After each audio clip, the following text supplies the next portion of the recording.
আমাদের কথা হচ্ছে এখন নরওয়ে, যে নরওয়ে একমাত্র দল যারা মানে যে দলটাকে ব্রাজিল এখনো হারাইতেই পারলো না, নক আউটেও বাদ পড়ে গেল।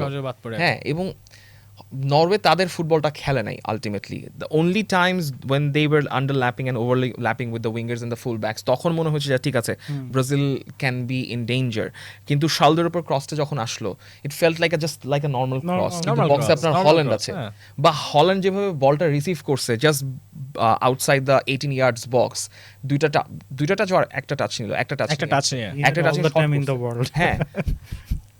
হাউ হালান্ড হচ্ছে যে কালকে বলছিলাম, মানে হালান্ডের তো অনেক রকমের বিশেষণ, দানব, দৈত্য। আমার কাছে মনে হয় যে হচ্ছে জিন ভূত টাইপের কিছু হঠাৎ করে হাজির হয়ে যাচ্ছে আর কি ব্যাপারটা। ডি বক্সে যে হেডটা দিল, ফার্স্টের হেডটা, মানে তো ছিল পিছনে, গ্যাব্রিয়েলের পেছনে, এন্ড গ্যাব্রিয়েল ওয়াজ লাইক যে ওকে কেউ, সে ইজি, সে লাফও কিন্তু দেয়নি গ্যাব্রিয়েল, যে লাফ দেয় না যে আচ্ছা হালান্ড কোত্থেকে এসে যে হেডটা দিল। এখন হালান্ডের মতো প্লেয়ারের জন্য যেটা হয়, ওর তো একটা দুইটা সুযোগই আসলে যথেষ্ট বেশি দরকার হয়। মনে হয় 18টা শট নিল, তার মধ্যে থেকে এখন 7টা গোল। আগে 14টা ছিল, এই ম্যাচে 4টা শট।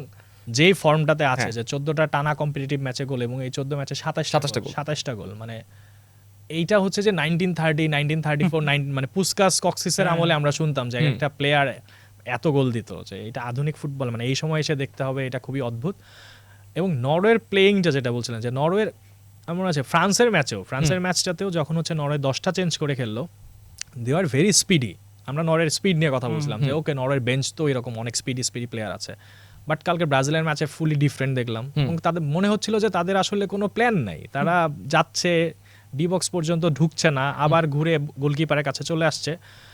আমি জানি না এটা ওদের স্ট্র্যাটেজি ছিল কিনা, যে তারা হচ্ছে যে হ্যাঁ বেসিক্যালি হচ্ছে যে তারা চেকমেট করার জন্য ওয়েট করছে, যে ওকে আমি আমার বোর্ডটা সাজাই এখন। এবং যেইখান থেকে হচ্ছে শেলদারফ ক্রসটা করলেন, দেখেন একটা প্লেয়ারকে কাটিয়ে গেলেন, অলমোস্ট ডি বক্সে ঢুকে গেলেন, ডি বক্সে ঢোকার সময় হচ্ছে ক্রসটা করলেন। মানে নর্মালি ক্রসটা তো আমরা আরেকটু দূর থেকে দেখি, এবং সেখানে হালান্ড উপস্থিত, ইনসুইঙ্গার। এবং হচ্ছে এর আগ পর্যন্ত কি আমরা ক্রস দেখেছি ডি বক্সে? বোধহয় এর আগ পর্যন্ত ক্রস দেখি নাই। এবং আর পরের গোলটা তো বলবো যে ব্রাজিলের ডিফেন্স আসলে মানে ওই সময় they were running out of ideas, কোথায় হালান্ড আছে, কে কোথায় আছে, পজিশনিংটাই ঠিক ছিল না, এবং Haaland had all the time in the world. বলটা পেলেন, হ্যাঁ, এবং মানে কোথায় মারবেন মনে হয় ফিক্স করে নিলেন, এরপরে মারলেন।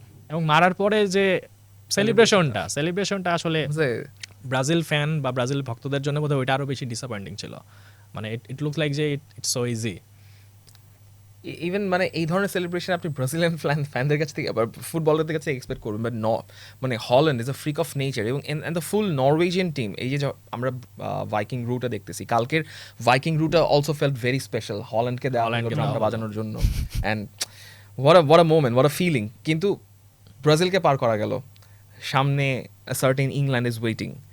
ইংল্যান্ড নিয়ে আমরা কথাবার্তা বলবো, and I apologise to England as well, but পরে সেটা হচ্ছে যে এই নরওয়ে আসলে কত দূর যাওয়ার ক্যালিবার রাখে এই ওয়ার্ল্ড কাপে। তো আসলে কোয়ার্টার ফাইনাল তারা উঠে গেছে, semifinal, final, but can they go further beyond England? I think for now they're just planning match by match. I don't think they don't even want to utter that they want to go all the way or anything. And Haaland ওদের mentality যদি দেখি আমরা, they're always chill. Like কোনো pressure নেই তাদের মধ্যে, যে it's like okay হারলে হারবো, বাট অ্যাটলিস্ট আমরা মাঠে আমরা যে প্ল্যানটা করে এসেছি প্ল্যানটা করবো। সো ওদের মধ্যে এই জিনিসটা আছে যে they are not taking any pressure themselves. যারা তাদেরকে ফেস করছে ওরাই উল্টে pressure, because I think Brazil kind of did that, যে ওরা হালান্ডকে একটু মানে বেশি ভয় পেয়েছিল। সো মানে যেটা হয়েছে যে ওরা মনে করেছে যে নরওয়ের কাছে বল থাকলে আমরা অ্যাপ্রোচ করবো না, যেটা নরওয়ে মনে করছে যে আরে ওয়াই আরন্ট দে অ্যাটাকিং, যে আমরা আমাদের কাছে পজিশন রেখে দিচ্ছি, they are not approaching us. So ওখানে একটা স্টেলমেটের মতো অবস্থা। ইভেন নরওয়ে তো কালকে নিজেদের ফুটবলটা খেলে নাই, বা খেলার ওভাবে মানে চান্সটা পায় না, কারণ ওইরকম খেলতে গেলে আসলে অন্যরকম সিচুয়েশন হতে পারতো। সো এটা একটা বড় ইস্যু। নরওয়ে মানে কুডোস টু নরওয়ে, যে নরওয়ে এত দুর্দান্ত একটা ফুটবল উপহার দিয়ে, এবং স্পেশালি হল্যান্ড মানে deserves to be in this tournament. বিশ্বকাপে কয়টা 4 ম্যাচে 7 গোল, এবং হচ্ছে বোধহয় কার ছিল 4 ম্যাচে 7 গোল, মানে he is only the 8th European player যে হচ্ছে 4 ম্যাচে 7 মানে টানা 4টা ম্যাচে গোল করলো, ক্রিশ্চিয়ান ভিয়েরির পরে মনে হয় ফার্স্ট। আর নরওয়ের ব্যাপারটা হচ্ছে, এখন আপনি যখন ব্রাজিলকে হারিয়ে দিয়েছেন, অলরেডি ইতিহাস গড়ে ফেলেছেন, কোয়ার্টার ফাইনালে গিয়েছেন প্রথমবারের মতো, সেখানে আপনার অপেক্ষা ইংল্যান্ড।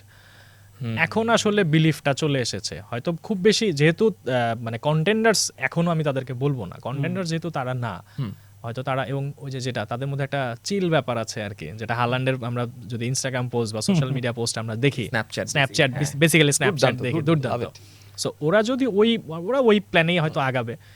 তারপরও একটা চিন্তা থাকতে পারে এখন প্লেয়ারদের মধ্যে যে আমরা তো ব্রাজিলকে পার করে এসেছি, বাট আমার কাছে মনে হয় এই নরওয়ে যেতে পারে এখনো, মানে ইংল্যান্ডকে হারানোটা মানে কঠিন হলেও অসম্ভব বলে আর এখন কিছু, মানে নরওয়ের জন্য এখন আর কিছু অসম্ভব মনে হচ্ছে না। আচ্ছা